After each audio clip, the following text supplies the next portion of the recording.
Thanks a lot for the introduction. So it's a pleasure to be here and to be the last agenda point between now and the closing of the ENASE conference. I think for those attending, it says it's still one more day to go. The title of my keynote is Leveraging Digital Trace Data to Investigate and Support Human Work Processes. So on the one hand, this keynote has a data-driven angle when it comes to investigate and understand human work processes.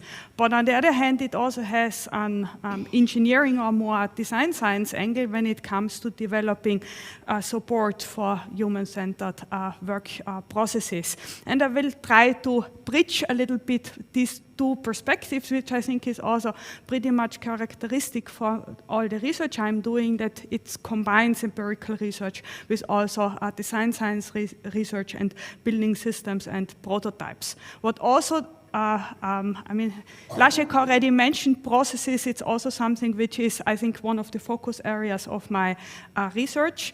And also today in this keynote, this process focus will be omnipresent when I talk about digital trace data.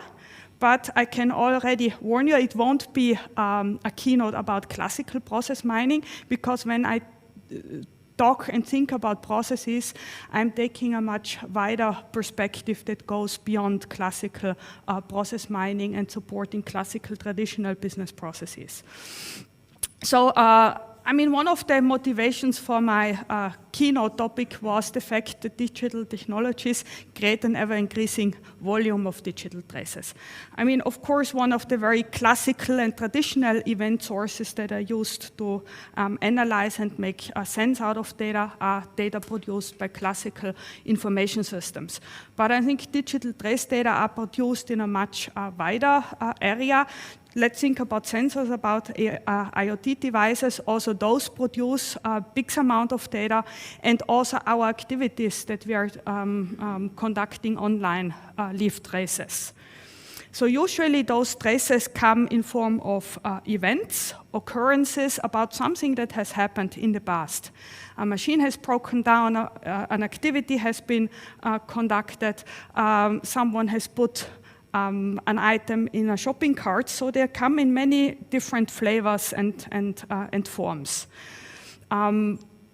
And they can be recorded in form of event sequences. When we think about classical process mining, we would have in one event sequence a single trace, which refers to one single process instance or one business case. But we can also think about